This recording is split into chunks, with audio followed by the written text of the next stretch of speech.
बिस्मिल्लाहिर्रहमानिर्रहीम। अस्सलाम वालेकुम नाज़रीन, मैं हूं आपका होस्ट अहमद फवाद। अहम खबरों के साथ आज की व्लॉग में आपकी खिदमत में हाजिर हुआ हूं। 6 खबरें आज की व्लॉग में आपके साथ शेयर करूंगा। पहली बड़ी ब्रेकिंग न्यूज़ ईरान और अमेरिका से रिलेटेड है। ये जंग नेक्स्ट फेज़ में दाखिल हो गई है और ये फेज़ बहुत खौफनाक और तबाही से भरा है, क्योंकि ईरान की बाकायदा तौर पर अब अमेरिका ने तनसीबात यानी कि पुल, उसकी सड़कें, उसकी जो बिजली के प्लांट्स वगैरह हैं उन्हें तबाह करना शुरू कर दिया। और दूसरी तरफ ईरान ने भी वो ममालिक जिन ममालिक से हमले किए जा रहे हैं ईरान पर, उन ममालिक को टारगेट करना शुरू कर दिया और उसके भी जो वाटर फैसिलिटेशन प्लांट्स हैं उनको तबाह करना शुरू कर दिया है। इस पर कुछ इंपॉर्टेंट डिटेल्स आपसे शेयर करूंगा। दूसरी इंपॉर्टेंट खबर ये है कि चाइना मॉडल पाकिस्तान में लॉन्च करने के हवाले से इस वक्त जो मामलात है ना वो चल पड़े हैं। ये बात क्या हो रही है, इस चुनतखब हुकूमत के खात्मे के बाद और 28वीं 29वीं तरमीम के पीछे जो रीज़न है वो असल में ये चाइना मॉडल ही है। इस पर भी कुछ इंपॉर्टेंट डिटेल्स हैं जी कि अब नेक्स्ट जो स्ट्रक्चर है जी वो क्या बनाया जाएगा, या पाकिस्तान के अंदर अब नया जो तजर्बा है वो क्या करने की सूझी है। इस पर भी कुछ इंपॉर्टेंट तफसीलात हैं, वो भी आपसे शेयर करूंगा। साथ साथ आपको ये खबर भी दूंगा GHQ के बाहर धरने का मामला क्या है। मौलाना फजल रहमान ने ऐलान किया हुआ है, दूसरी तरफ से भी रद्द अमल सामने आ गया है। फिर आपको ये भी बताऊँगा कि नवाज शरीफ को या मुस्लिम लीग नून को लोग अब बाकायदा तौर पर जो है वो जालिम करार देते हुए, करप्ट करार देते हुए उसे छोड़कर जा रहे हैं। और ये नून लीग के अपने सीनियर रहनुमाओं की बात कर रहा हूँ। मामला क्या है, इस पर कुछ तफसीलात आपके साथ शेयर करूंगा जी। साथ साथ आपको ये भी बताऊंगा कि मुराद सईद ने सुहेल आफरीदी से लातालुकी का ऐलान कर दिया है। सुहेल आफरीदी के हवाले से आपको मैंने बताया था कि उन्होंने इमरान खान साहब को दगा दे दिया है। अब मुराद सईद ने भी उनसे लातालुकी का इजहार कर दिया है। इस पर कुछ तफसीलात आपके साथ शेयर करूंगा। और आखिर में जी, सुप्रीम कोर्ट ऑफ पाकिस्तान के जो जजेज़ हैं इनकी जो तनख्वाहें और पेंशन है ना महाना, ये 40 लाख होने जा रहा है। तो एक तरफ आप इंसाफ देखें कि वो नापैद है, लोग रुल रहे हैं, और दूसरी तरफ जो जज हैं, ज़रा सी बात है, जब 40-40 लाख तनख्वाहें होंगी तो फिर उसके बाद बाहर क्या हो रहा है उसकी कहाँ किसी को होश जो है वो रहती है। इस पर कुछ तफसीलात आपके साथ में शेयर करूँगा। पहली खबर की जानिब नाज़रीन बढ़ते हैं। खबर यह है कि अमेरिका और ईरान की जंग ये अब नेक्स्ट फेज़ में दाखिल हो चुकी है और ये फेज़ बहुत ही खौफनाक और तबाहकुन फेज़ है और तबाही इस वक्त चारों तरफ फैल चुकी है। सबसे पहले तो आपको बताता हूँ जी कि अमेरिका की जानिब से ईरान की कौन कौन सी जगहों को टारगेट किया गया और क्या जो तबाही है ना वो फैलाई गई है। खबर यह है जी कि अमेरिका की जनूबी ईरान के शहरों कशम, फिर बंदर अब्बास, फिर 2-3 और जो है वो एरियाज़ के नाम हैं जी, इन पर जो स्ट्राइक्स है वो की गई हैं। कल रात जनूबी ईरान में अमरीकी स्ट्राइक्स से तबाह होने वाले पुल ईरान ने महज 4 घंटे में मुरम्मत करके दोबारा ऑपरेशनल कर दिए हैं। मॉडर्न वॉरफेयर में सिविल इंफ्रास्ट्रक्चर को निशाना बनाना माजी की तरह इतना कारआमद नहीं रहा, क्योंकि दुनिया की किसी भी फौज के पास बाकायदा इंजीनियरिंग कोर मौजूद होती है जिनका काम ही हंगामी पुलों, रनवेज और एयरपोर्ट्स की तामीर और मुरम्मत होता है। बहरहाल जी, ईरान ने उसका जवाब तो दे दिया है कि जो नुकसान वो पहुंचाना चाह रहा था अमेरिका ईरान को, उसके पुल तबाह करके कम्युनिकेशन सिस्टम ख़त्म करना चाहता था, वो दोबारा तामीर कर रहा है और कुछ घंटों में वो उसकी जो तामीर है ना वो कर रहा है। लेकिन अमेरिका इसे नेक्स्ट फेज़ में ले जा चुका है और ईरान के जो पुल हैं और दीगर उसकी जो तनसीबात हैं उन्हें तबाह कर रहा है। बहुत सारी फुटेजेस भी इस हवाले से सामने आ चुकी हैं। इसके अलावा दूसरी तरफ ईरान ने क्या जवाब दिया। ईरानी नेवी ने आज शुमाली इंडियन ओशन में अमेरिकी जहाज़ पर साहिल से समंदर तक मार करने वाला क्रूज मिसाइल फायर किया, जो सिर्फ रेंज से बाहर होने की वजह से बाल बाल बच गया।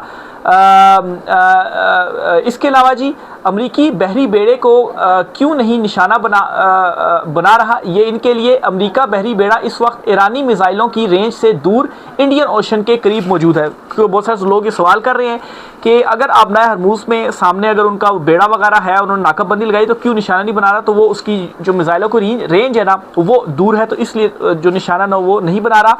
लेकिन उसके बावजूद ओशन में जो तबाही है वहाँ पर भी जो ईरान है अपने मिसाइल मार रहा है। इसके साथ ही जी आपको एक और भी बताता चलूँ कि कुवैत में ईरान ने क्या किया, क्योंकि सबसे ज़्यादा कुवैत से जो हमले हैं ना वो किए जा रहे हैं ईरान के ऊपर, वहाँ पर जो अमरीकी बेसिस मौजूद हैं। कुवैत में ईरानी ड्रोन स्ट्राइक से कुवैती वाटर डी सैलिनेशन और पावर प्लांट तबाह। मिलिट्री इंस्टॉलेशन पर ड्रोन स्ट्राइक से मुतअद्दिद फौजियों के ज़ख्मी होने की इतलात। ईरानी हमले के बाद कुवैत के पावर जनरेशन यूनिट्स बंद होने से बिजली मुनक़ता, यानी लड़ाई का फेज़ 2 यानी सबसे ख़तरनाक फेज़ शुरू हो चुका है। जैसे जैसे अमेरिका ईरान के सिविल और एनर्जी इंफ्रास्ट्रक्चर को निशाना बनाएगा, इसी रफ्तार से ईरान जवाब में पूरे खित्तों को ऊंटों के दौर में धकेलना शुरू कर देगा।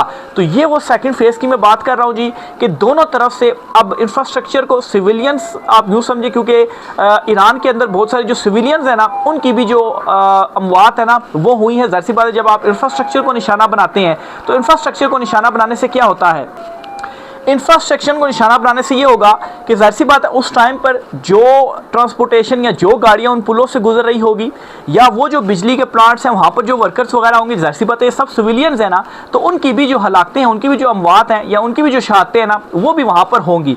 तो पहले अमेरिका की जानिब से ये किया गया, अमेरिका ने बाकायदा इसकी धमकी भी दी, बल्कि अमेरिका तो ज़मीनी फ़ौज भेजने की भी जो धमकी है वो लगा चुका है। और फिर उसके बाद ईरान की जानिब से भी ये बावर करवा दिया गया कि ये लें, फिर हम भी जो तनसीबात उनके ऊपर हमला करेंगे, और फिर ईरान ने किया भी।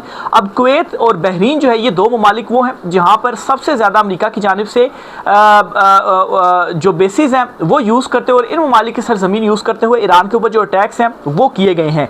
दूसरी तरफ सऊदीया के हवाले से भी आपको बताता चलूँ कि ये पैगाम पाकिस्तान की जानिब से क्लियर बता दिया गया है कि अगर सऊदीया के ऊपर अटैक्स हुए तो फिर ज़ाहिर सी बात है पाकिस्तान के पास और क्या ऑप्शन होगा। पाकिस्तान को ईरान और सऊदीया में चूज़ करना पड़ेगा, तो ज़ाहिर सी बात है पाकिस्तान सऊदीया के साथ जाएगा। तो एक तो हमारे उनके साथ मफादात भी हैं, और ज़ाहिर सी बात है सऊदीया ने जो पाकिस्तान की मदद भी की हुई है, जो पैसे रखे हुए हैं, या बॉकी ऑयल के जो मामलात वगैरह हैं, तो इसमें कोई दो राय ही नहीं है कि पाकिस्तान सऊदीया की तरफ ही जाएगा। तो इसलिए बावर करवा दिया गया कि सऊदीया को आपने बीच में नहीं घसीटना। और जहाँ तक ये मामला है कि सऊदीया अपनी बेसिस ना यूज़ होने दे, ईरान के अगेंस्ट अपनी सरजमीन ना यूज़ होने दे, तो सऊदीया की जानिब से अब तक तो ये काम किया गया है कि वो इसमें सहूलतकार नहीं बना अमेरिका का। तो ये एक मैं समझता हूँ कि इसमें पाकिस्तान भी जो है उसका भी इंपॉर्टेंट रोल है, और पाकिस्तान भी सालिस का भी खैर उसने रोल जो है वो प्ले किया, लेकिन ईरान और सऊदीया को भी पाकिस्तान ने आमने सामने नहीं आने दिया। तो ये भी इंपॉर्टेंट इसमें चीज़ है। अगर ये नहीं होता तो ज़ाहिर सी बात है फिर पाकिस्तान भी मतलब है कि अगर पाकिस्तान जंग में कूद जाता है तो इससे फिर मज़ीद जो सिचुएशन है वो खौफनाक हो जाएगी, और पाकिस्तान तब भी कूदेगा ना कि जब सऊदीया के ऊपर अटैक किए जाते हैं। तो इसलिए सऊदीया के ऊपर नहीं होंगे तो फिर जो पाकिस्तान है ना वो भी नहीं कूदेगा। हाँ, जो सालसी का रोल है वो पाकिस्तान की जानिब से प्ले किया जाएगा, जैसे कि पहले किया जा रहा था, लेकिन अब लगता ऐसा नहीं है कि सालसी से कोई जो फ़ायदा है वो होगा। आगे चलते हुए आपको एक और ख़बर देता चलूँ जी, कि नवाज़ शरीफ को मुस्लिम लीग नून को इनके अपने जो रहनुमा थे और बड़े अरसे से इनकी पार्टी में मौजूद थे, ये छोड़ कर जा रहे हैं और इनको जालिम करार दे रहे हैं। ये मैं आपको एक इंटरव्यू बेसिकली बताता हूँ जी।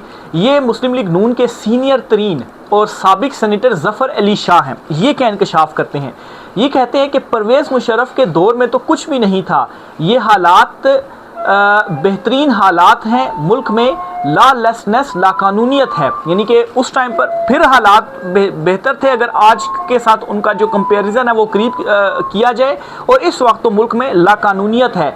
मैं कसम उठाकर बता रहा हूँ, मैं तो सोच भी नहीं सकता था कि नवाज़ शरीफ इतना करप्ट आदमी है। तो ये जी साबिक ये सेनेटर हैं ज़फ़र अली शाह, उनकी जानिब से ये अहम इंकशाफ किया गया है।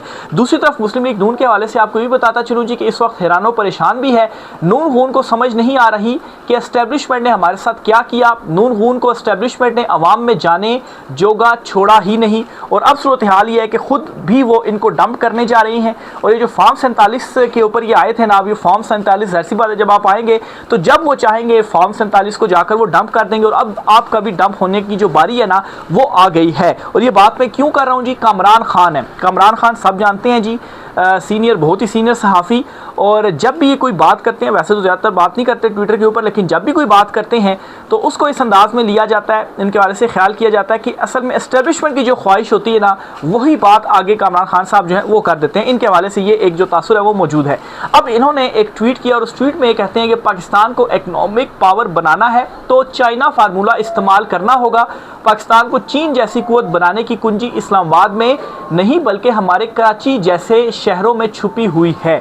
तो लें जी, नया इन्होंने कट्टा खोल दिया है और ये पैगाम भी है इस मुंतखब हुकूमत को कि जब ये मॉडल लॉन्च होगा तो जो इख्तियारात हैं वो सारे के सारे ऊपर एक शख्स के पास होंगे और फिर उसके बाद क्या होगा कि आपकी जो ज़रूरत है वो नहीं रहेगी। और ये सारे काम किस में होंगे, ये 28वीं और 29वीं तरमीम जो है उसमें बहुत सारी ऐसी तरमीमें की जाएंगी जिसमें ये जो मॉडल है ना वो फिर बाकायदा तौर पर लॉन्च किया जाएगा।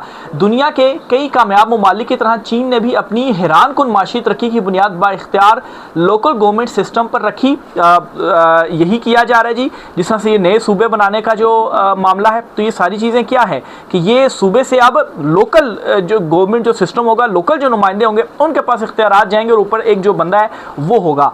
जहां मकामी हुकूमतें तरक्की, सरमायाकारी और रोज़गार की क़यादत करती हैं, लेकिन पाकिस्तान में सूरत हाल इसके बरअक्स है। आइन के आर्टिकल 140A के बावजूद आज भी मकामी हुकूमतों को ना मुकम्मल इख्तियार मिले ना वसाइल। वर्ल्ड बैंक के मुताबिक पाकिस्तान में लोकल गवर्नमेंट्स का सरकारी अखराजात में हिस्सा मुसलसल कम हुआ, जबकि चीन में तकरीबन 85% सरकारी अखराजात मकामी हुकूमतें करती हैं। क्या वाकई पाकिस्तान में अगली माशी छलांग मजबूत और ख़ुद मुख्तार शहरों से शुरू हो सकती है? इस आम सवाल पर साबिक वज़ीर ख़ज़ाना असद उमर के साथ उन्होंने जो ये गुफ्तगू है ना जी वो की है। तो बहरहाल जी एक मतलब है कि सोच उन्होंने बयान कर दी है और ज़ाहिर सी बात है ये चीज़ वैसे ही बयान नहीं की जा रही, वैसे इसके ऊपर डिस्कशन नहीं हो रही, असल में ख्वाहिश है कहीं और से और इस ख्वाहिश को ये आगे जाकर जो बयान है ना जी वो कर दिया गया है। तो इस पर जी सईद बलोच साहब हैं जी, इन्होंने भी इनको अक्सर मैं कोट करता रहता हूँ, तो ये लिखते हैं कि कामरान खान साहब की जानिब से ये जो भी चाइना मॉडल की बात की गई है, मुमकिन है 100% चीनी मॉडल काफ़ी ना हो, कुछ तब्दीलियाँ और रद्द-बदल के साथ यही जो मॉडल है वो नाफिज कर दिया जाए। तो ज़ाहिर सी बात है ये वैसे ही नफाज की जो बातें हैं वो नहीं की जा रही। तो एक और निशानी सामने आ गई है इस हुकूमत के घर जाने की, या आप यूँ कहें कि सुहेल वड़ाई साहब जो मुसलसल बात कर रहे हैं जी कि जी का जाना ठहर गया है। आगे चलते हुए जी आपको खबर देता चलूँ कि मुराद सईद ने सुहेल आफरीदी से लाताल्लुकी का जो ऐलान है ना वो कर दिया है। उन्होंने काफ़ी लंबी चौड़ी एक जो ट्वीट है वो की है। बहरहाल सुहेल आफरीदी जो हैं उनके हवाले से पहले ही बता चुका था मैं आपको, कुछ चीज़ें आपके साथ मैंने शेयर भी की थी कि वो दगा दे गए हैं इमरान खान साहब को, ठीक है। दूसरी तरफ सुहेल आफरीदी ने ज़ाहिर सी बात, अब उनके हवाले से अगर इस किस्म की बातें की जा रही है तो उन्होंने कोई जवाब तो देना था। वो ये कहते हैं कि अगर वो कंप्रोमाइज़ हैं, सुहेल आफरीदी कहते हैं कि अगर मैं कंप्रोमाइज़ हूँ तो फिर मेरी इमरान खान साहब से मुलाकात हो जानी थी।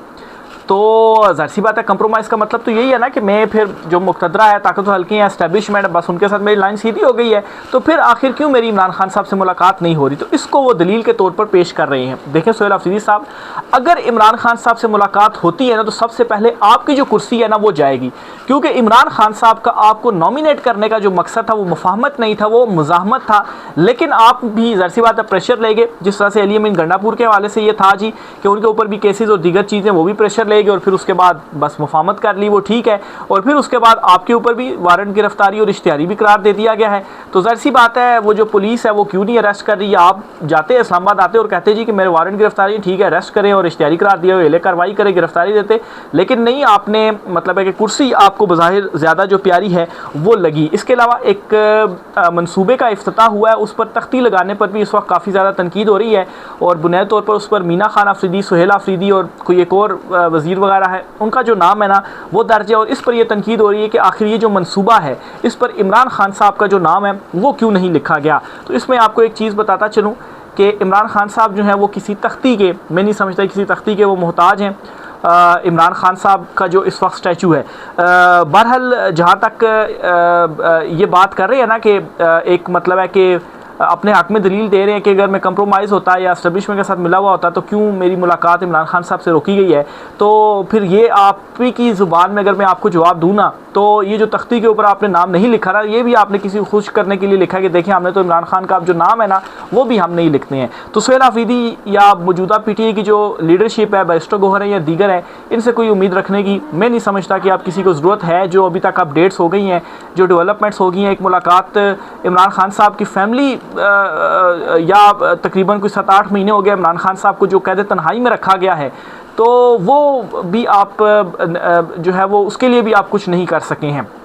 और इस वक्त जितना दबाव है ना इस्टेब्लिशमेंट के ऊपर, जो इस वक्त आलमी हालात चल रहे हैं, इंटरनली जो दबाव है, आज़ाद कश्मीर की जो सूरत हाल है, जीबी में जो कुछ हुआ, बलूचिस्तान में जो कुछ हो रहा है, केपी की जो सूरत हाल है, इवन के पंजाब में गैर मकबूल हो चुके हैं। तो अगर आप बाहर निकलते, आप आज़ाद कश्मीर को भी तो देखें ना, वो लोग बाहर निकले हैं, 1.5 महीना हो गया तकरीबन वो अपना एहतजाज कर रहे हैं। कोशिश की गई उनको भी पावर ताकत का इस्तेमाल करके रोकने की, लेकिन वो नहीं रुके। अब उन्होंने एक अल्टीमेटम दे दिया हुआ है कि 22 तारीख को वो लॉन्ग मार्च भी करेंगे। तो अलीमा खान साहबा ने भी उनकी एग्जांपल दी। तो आप भी ने ना एहतजाज करें। ऊपर सलवार का वजह तो कहते हैं जी कि हम कॉल अगर देनी है तो हम दे देते हैं, लोग नहीं आएंगे। भाई लोग कैसे आएंगे? आपने पहले माहौल बनाना है, मोमेंटम बनाना है। लोग आए थे ना, अली अमीन गंडापुर ने क्या किया था, 12 इस्लाह फैलाकर वो पेशावर चले गए थे, लीडरलेस कर दिया था। तो लोग अब वहाँ पर क्या करते, कुछ तो उनको जो डायरेक्शन थी वो दी जाती। तो आप ये एहतजाज करें, कोई डायरेक्शन दें। इमरान खान साहब को ही देख लें, वो क्राउड को चार्ज रखते थे, मोमेंटम बनाते थे, स्ट्रीट मूवमेंट करते थे। लेकिन सुहेल आफरीदी ने जो ऐलान किया हुआ था स्ट्रीट मूवमेंट का, अभी तक उसका कोई अता पता नहीं है कि वो स्ट्रीट मूवमेंट जो है वो कहाँ पर पहुंची है। बहरहाल जी, आगे चलते हुए GHQ के बाहर धरने वाला मामला क्या, इस पर भी आपको बताता चलूँ कि मौलाना फजल रहमान की जमात के एक रहनुमा है, उनकी जानिब से ये कहा गया था कि हम GHQ के बाहर जो धरना है ना, जो एहतजाज है वो फिर करेंगे। तो इस ऑडियो को या इस पैगाम को फिर एंडोर्स भी किया गया कि वाकई ये जो बात की गई है वो बिल्कुल दुरुस्त है। तो इस पर जी राना सनाउल्लाह की जानिब से ये फिर स्टेटमेंट सामने आ गई है कि GHQ के बाहर जो है वो धरना हम नहीं देने देंगे। तो ये बड़ा क्लियरली पैगाम पहुंचा दिया गया है, और कि अगर फ़र्ज़ करें आप धरना देते हैं तो फिर आपको या एहतजाज करते हैं तो बड़ा सख्ती से आपसे फिर निपटा जाएगा, GHQ के बाहर आप नहीं आ सकते। तो ये एक जो मैसेज है जी वो क्लियरली दे दिया गया है। आखिर में जी सुप्रीम कोर्ट ऑफ पाकिस्तान से आपको ख़बर देता चलूँ, ये पहले ख़बर सुने और फिर उसके बाद आप देखेंगे क्या इस वक्त पाकिस्तान में जो है वो चल रहा है। सुप्रीम कोर्ट के जजेस की तनख्वाह 27 लाख से लेकर 40 लाख होने जा रही है। PTI से बल्ला छीनने वाली मुसरत हिलाली अगस्त में रिटायर हो रही हैं। अगर तनख्वाहें बढ़ गईं तो आखिरी वसूल शुदा तनख्वाह ही पेंशन होगी। जजेस इस्लामाबाद के रेस्ट हाउस में रह रहे हैं, जहां साबुन तौलिया भी सरकार का है। तो ये जी हसनात मलिक साहब, मैं सीनियर कोर्ट रिपोर्टर हैं, सुप्रीम कोर्ट के हमारे सीनियर कोलीग हैं, ये इंकशाफ करते हैं जी कि 27 से 40 लाख उनकी तनख्वाहें होनी जा रही हैं, और जो आपकी आखिरी तनख्वाह होती है वही आपकी पेंशन होती है। यानी कि जस्टिस मुसरत हिलाली साहिबा अगर वो रिटायर होती हैं अगस्त में, अभी जुलाई या नेक्स्ट अगस्त है, तो अगर उससे पहले 40 लाख तनख्वाह हो जाती है तो फिर इसका मतलब यह है कि उनकी जो पेंशन है ना वही 40 लाख होगी। अब यहाँ से आप अंदाज़ा लगा लें कि दूसरी तरफ आम आवाम जो है वो इंसाफ के लिए रुल रहा है, नापैद हो चुका हुआ इंसाफ। कहाँ पर इंसाफ मिल रहा है? अदालतों में लाखों की तादाद में जो केसेस हैं वो इस वक्त पेंडिंग पड़े हुए हैं। और वो मुल्क जहाँ पर मतलब है कि आप जो है वो 199 से 201 यूनिटें होने के ऊपर आप 3000 की जगह 10,000 जो बिजली का बिल है वो कर देते हैं, जहाँ पर महंगाई, गुर्बत, बेरोज़गारी जो है वो इंतहा के ऊपर है, माशी तबाही की तरफ मुल्क जो है वो जा रहा है। और दूसरी तरफ आप जो जजेस हैं उनकी जो तनख्वाहें वो आप देखें कि 40-40 लाख जो है जो तनख्वाहें ना जी वो इनकी होनी जा रही हैं। तो बहरहाल जी क्या इनको कहें, अल्लाह ही इन सबको जो हिदायत है वो दे। राय का इज़हार कीजिएगा। आज की व्लॉग से इतना ही, इजाज़त दीजिए, अल्लाह हाफ़िज़।